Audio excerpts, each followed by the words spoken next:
right, welcome back to the show. And it seems like only yesterday and the day before I saw my guest, Paul Singh, at PPS. So I just want to set the context. This is November 19th, 2025, and I left Florida, I think, on November 14th. So I appreciate you scheduling it up this quick, because I reached out to people and go, I reached out to a handful of speakers and people and said, let's do this recap.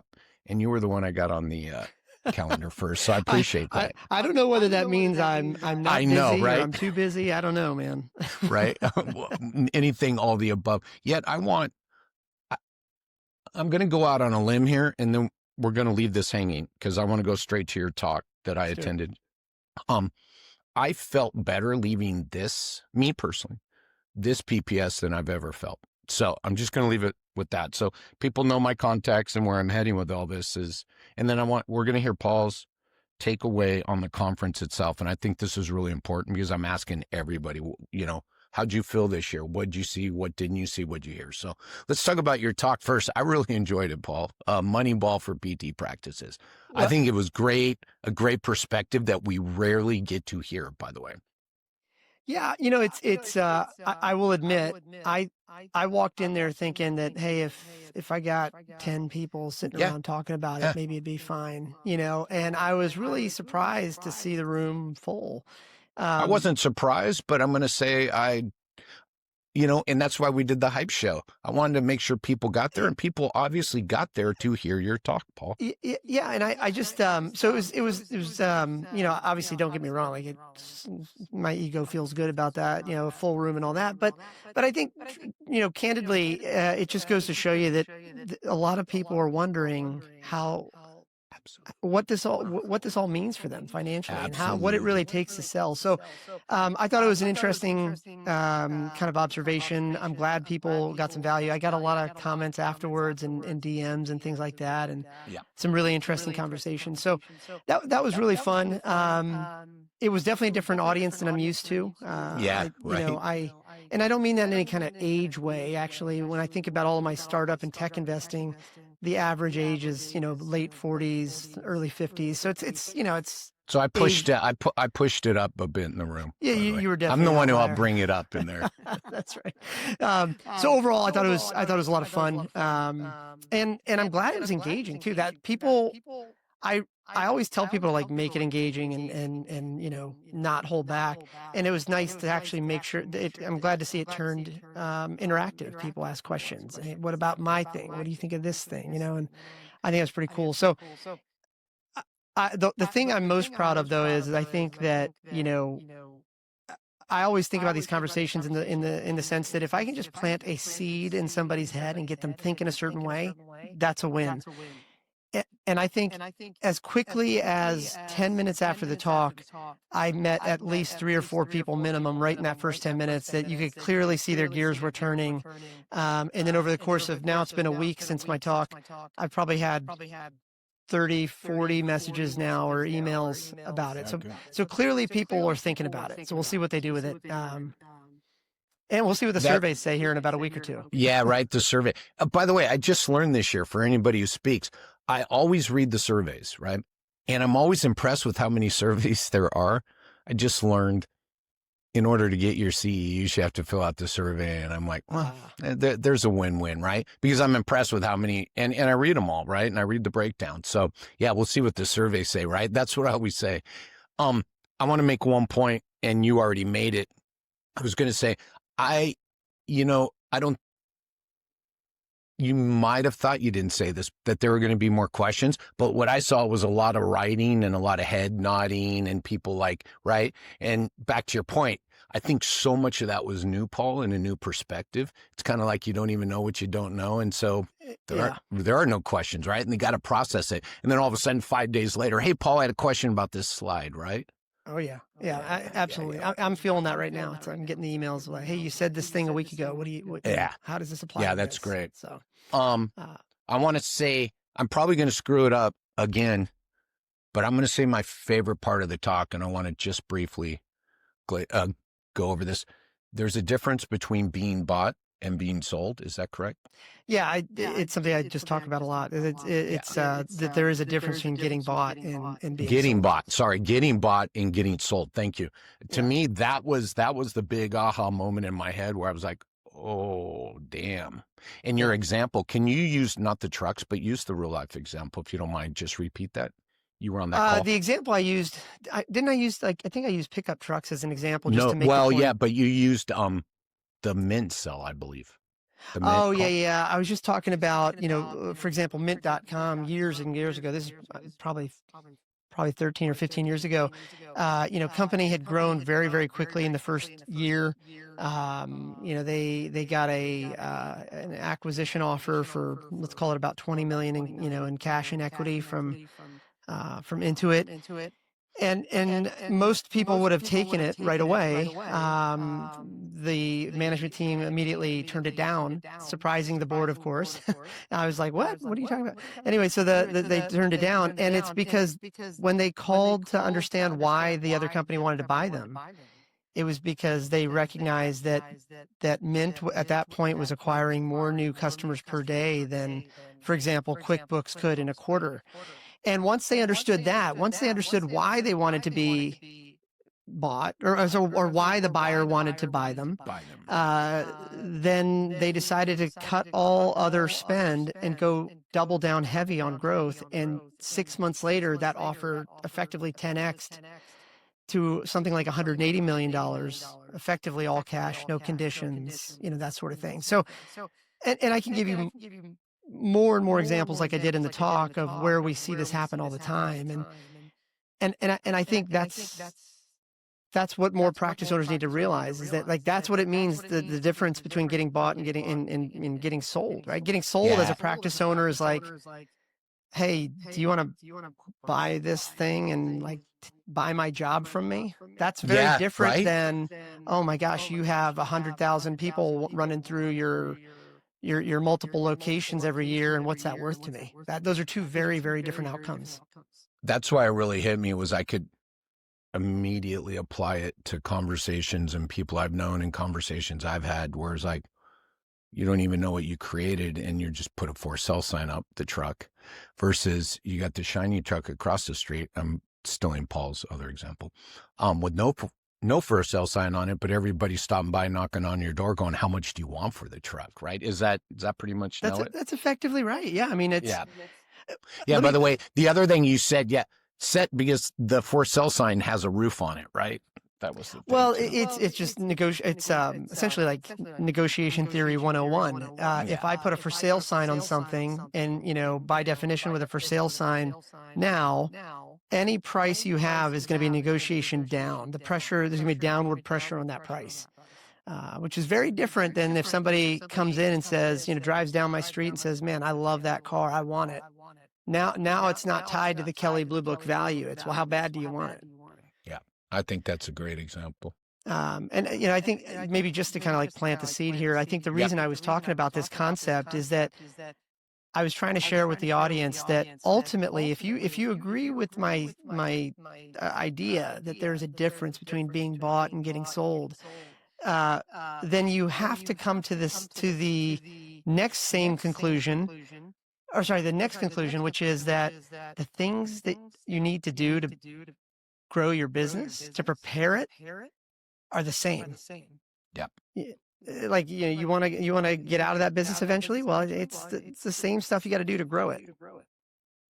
There's a lot of great value in that conversation after that too. So, I mean, that's the one that like really hit me upside the head, and then sharing the examples of how to grow a business. Right. I mean, I know, like, as I got to know you years ago, like, you came from Silicon Valley too, right? I think we can probably point at a million things that Silicon Valley doesn't do well. There's no secret there. But I will say one of the things that Silicon Valley does very, very well is that they really do understand what a buyer really wants. What an acquirer really wants. Yeah, that's where those big exits come from. They're not made up exits. They're big money exits, and people want to like scoff at them all day and say, well, why did you why do you think that's worth so much money? But that's not, I don't know. It's one of the things Silicon Valley has done very well, I think. And I don't know if you recall, but what I thought was really fascinating was near the end of my conversation, I think I kind of started riffing for just a moment based on the questions. And I said something to the effect of, there would be more multi-billion-dollar exits in the private practice space if more of the practice owners started thinking like the consumer businesses they actually are. I said something to that effect, and I remember looking at the audience thinking, as I was saying, I was like, this is not a good idea, Paul. This is not going to hit. But for whatever reason, it seemed to change the energy in the room, and I saw pens go up and people start to like react different. I thought that was really interesting. So, and by the way, you couldn't have said that 3 to 5 years ago. It would have been a negative response, Paul. That's what's so interesting about how me personally felt leaving that conference this year. Just after 34 years, there's definitely, it's tipping in a good way, right? Just people's mindsets and things, right? Because, I mean, if their mindset won't shift around some of this stuff, it doesn't matter what we say. Yeah, that's right. That's right. Cool. Anything? I think that's a good, I think that's a good wrap up to your talk. If you don't mind, I want to go. No, I'm good, man. Yeah. Conference. Yeah. So I want your take. So STRATAPT had a booth for the first year in the exhibit hall. And I'm just saying that for context so people know what was going on afterwards. And I know you were talking to people and moving about and doing different things during the rest of the week. So I just want I want any thoughts, any takeaways on the conference, on conversations, any of it.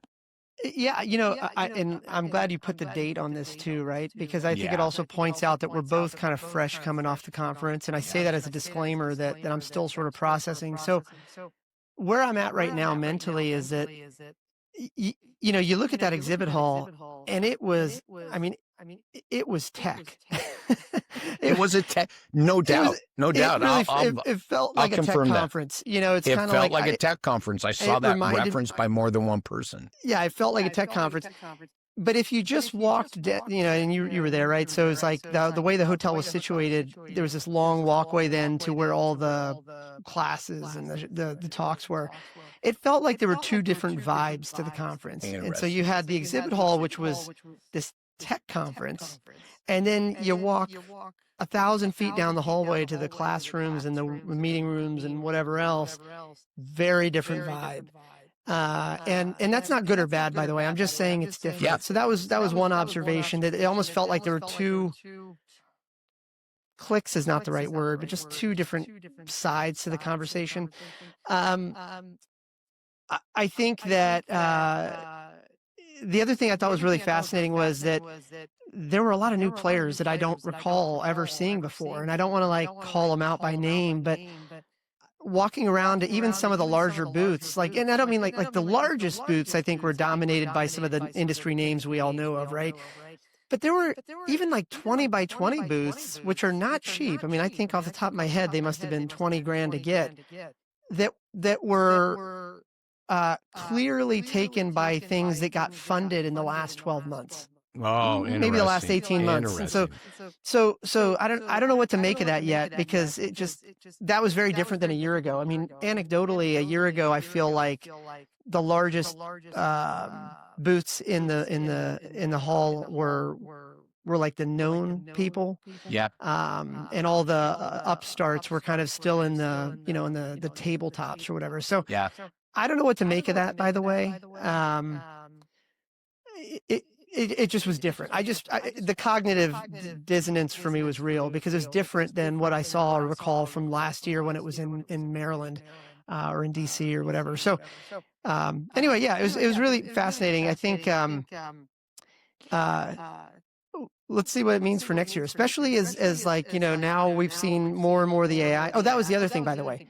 Oh, everything was AI. Oh, so I had a bet with Michael Silva, and I lost hugely on the number of AI booths because I went way low. I didn't know I was going way low, but my number, after we counted all, I told Mike, he goes, I think you lost. I go, we don't even need to count, dude. I lost. That's right. Somebody I was talking to made a comment that the only booths that didn't have AI were the ones that were selling, like like tabletop, like the actual hardware. Right. Yeah, actual hardware, right? Things he made it, like bands, right? I mean, yeah, it just was let's like, just say bands. that's right. And then I made the comment of, yeah, man, just give it till next year. Well, They'll probably that's have going like to a be paid interesting, upgrade. right? And you already Yeah. alluded to this is, yeah, it's interesting because I just got off a call earlier today with a platform and their awareness in healthcare and everything. I'm, and needless to say, if you call me, you're going to get a pretty transparent response. So I was like, look, guys, I'm just going to lay it out there. And the way they view it, it's not wrong, but I'm like, but you're going to have a hard time getting people's attention with that. I said, Yeah. people aren't ready to hear that. They're not ready to do that. That's Yeah. not the problem they're having. And so we're having a conversation around that. So it just like, for better or for worse, I was here for the advent of the EMRs and seeing where things started, where they've gone, right? Sorry, where they went to, where they're going now has been an interesting journey. So AI will come on the journey just like everything else. And I think they'll figure it out and everybody else will figure it out. You guys just rolled out an AI implementation in STRATAPT, correct? Yeah, we rolled out a lot of new AI stuff over the last month or so that's been in development for a very long time. But yeah, I mean, I can talk at length about it. But yeah, I mean, we've tied a lot of our technology efforts towards this broader layer that includes AI and machine learning and all sorts of stuff. Right. So, and I'm sure it's no different than anybody else's in some ways, but to us it's different because everything's all billing aware, right? So, right.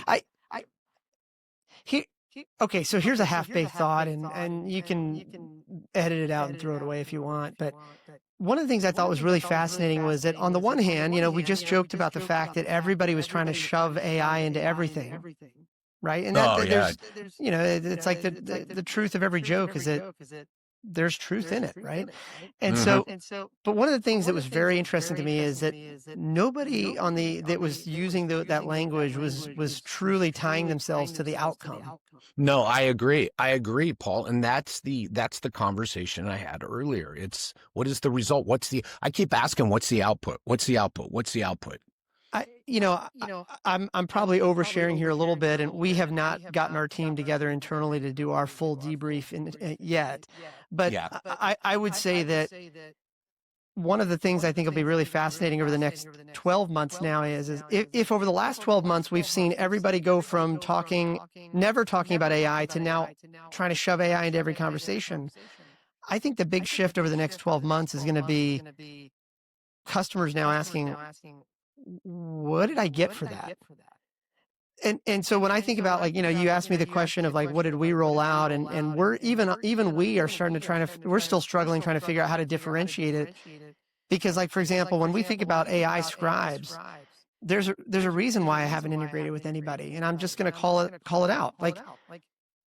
We're on the billing side of things. So if an AI scribe picks up let's say you have an ambient conversation and you're treating a patient and it's listening to the conversation and it's about a shoulder or whatever, and that ambient scribe picks up something about a knee that just happened to be the conversation next to you, to the current crop of AI scribes and SaaS-based EMRs, that's not a problem. But to anybody that cares about billing, if that transcript was not 100% correct and verified and billing aware, the minute that audit hits, you got a world of problems that are about to hit you. Yeah. And so, that's the stuff that we're still, it's like we're thinking about how do you actually talk about that? Because we don't want to fall into the noise of this stuff. So anyway, this is maybe turning into my therapy session. I agree with all this. And by the way, I think that people have to, I told people, so someone came up to me. It's interesting, Paul, too. I want to double down on your point right there. Is someone came up to me and they started saying things about talking to an AI group. And I was like, in my opinion, you're asking the wrong questions. I told them, ask two questions. And one of it was, what do I get out the back end? I mean, literally, Paul, it was like, what do I get? What's the outcome of this work? I hope I'm not going to name the name, but I hope that I don't accidentally I hope there was more than one of these vendors. You'll have to make me not look like an idiot here. One or two, there were, you know how there's like those little smaller tables throughout, right? Yeah. Some vendor walked over to me to say hello. They were really nice and all that. And then inevitably the conversation very quickly turned to, hey, we should figure out a way to partner with you. And I wanted to be polite. Okay, what do you have in mind? They were like, well, we do accounting for PTs and stuff like that. And I'm very hopeful there was more than one of these. So anyway, the point is, I said, yeah, sure. What do you have in mind? They said, well, it'd be really great if we could figure out a way to get access to your financial reports. And then that way we can help our customers and your customers reconcile their finances. And that seems so benign and simple, but it shows you exactly what could be a problem for this industry, which is these guys had no idea how RCM works. That you can't just export a report from an EMR and assume that's going to match up with your QuickBooks. I mean, you probably remember this from your days of running a practice. Like, customer comes in or patient comes in, let's say they got, I'm going to make this up, Aetna.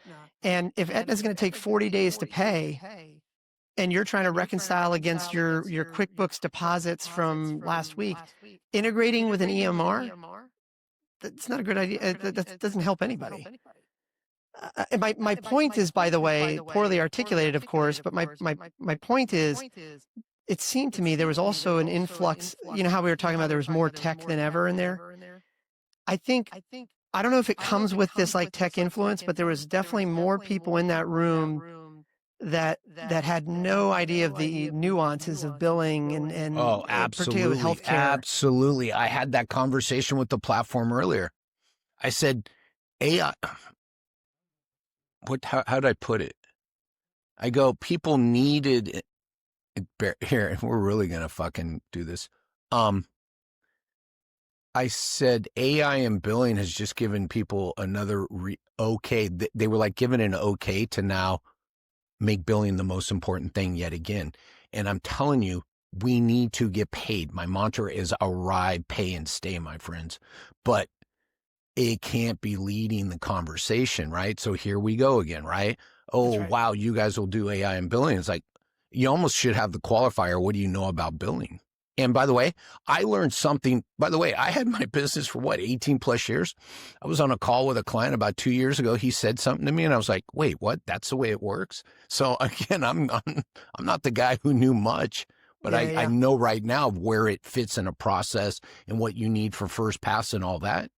Right. But all the rest of that, before I'd go pitch anybody and partner with me and integrate with me, I'd probably understand the process and the output that I could deliver and say, hey, do you need help with your clients doing this? And that's the way I've gotten a couple conversations recently, right? Because I didn't know if I could help them. So instead of saying we should partner up, I said, do your clients need help with this? Yeah. And I knew it was the output, the outcome. I like that word output, interestingly enough, because with some of the work we're doing, I want to know what the output is because then my team pretties it up. So then the customer understands what it means, right? Maybe one other thought. I know we're running up on time, but one other thought for you. I'm curious what you think. It was really fascinating to me that, okay, so we both agree that there was more tech than ever in that exhibit hall. And on the flip side, you had this other, all the meeting rooms over there. It was really fascinating to me that a lot of the talks and panels and things like that over on the other side had to do with preventing burnout in the industry and talking about like pay increases and how to incentivize your clinicians and stuff like that. That's a lot of the content that was over there.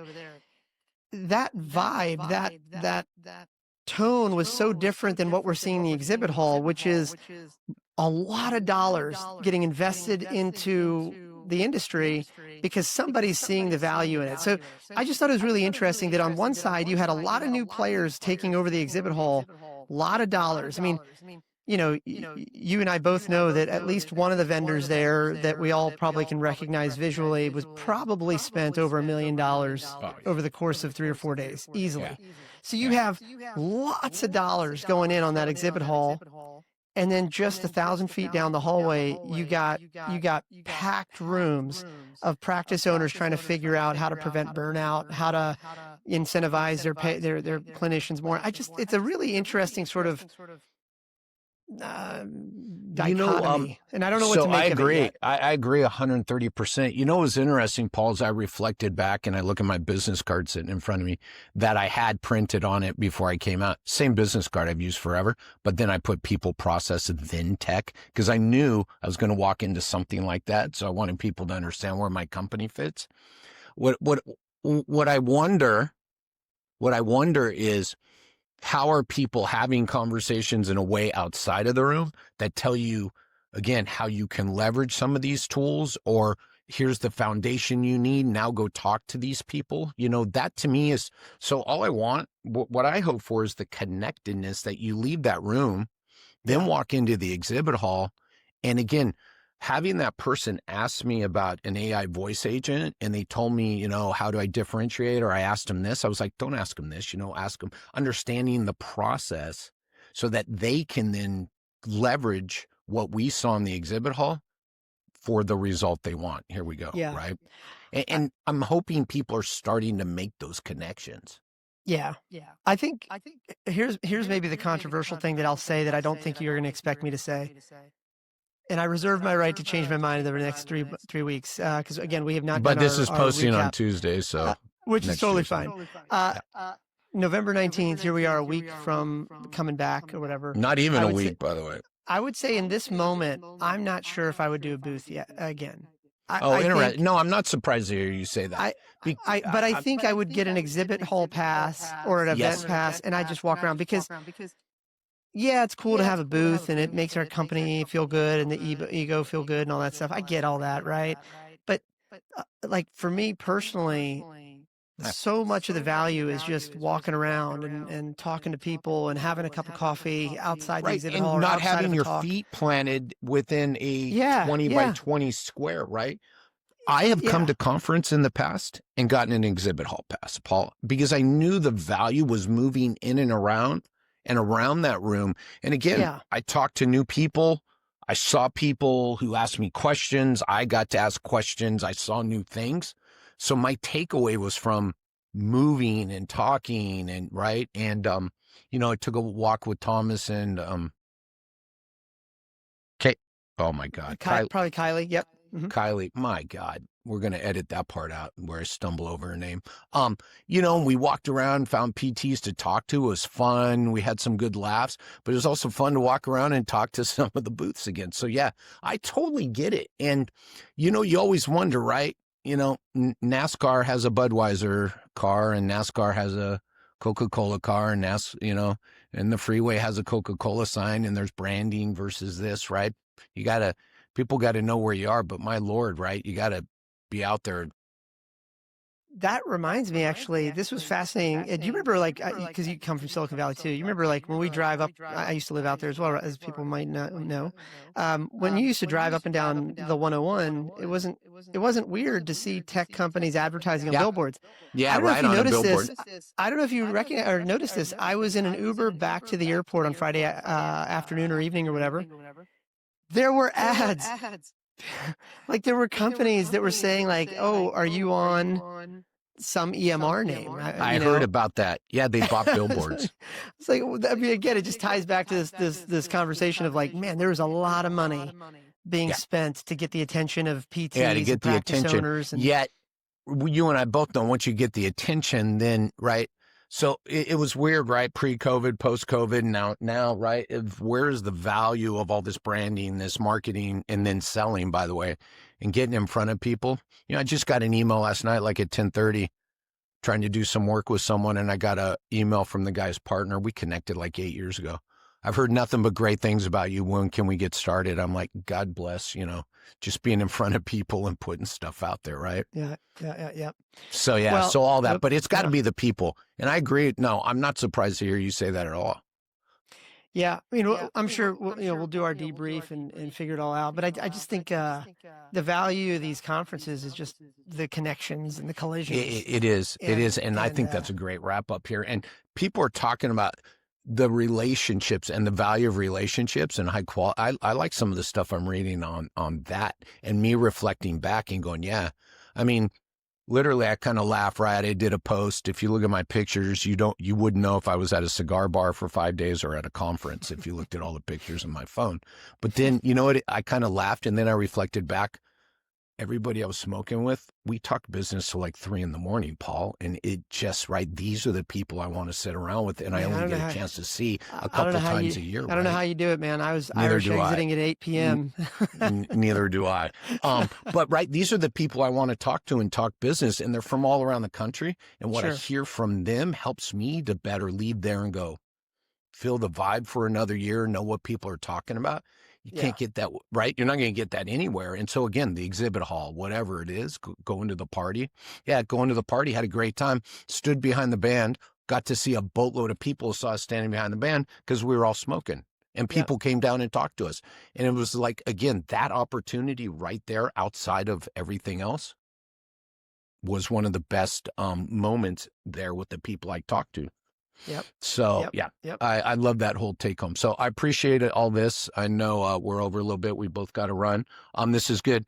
And again, I know I love the fact we've timestamped this, and I want everybody else to know when this was shared and just what happens. We're going to do exactly 1 year from today. We'll jump on it again and go, we'll review this and go, well, how'd it go? Right. Yeah. I like it, man. I like it. All right.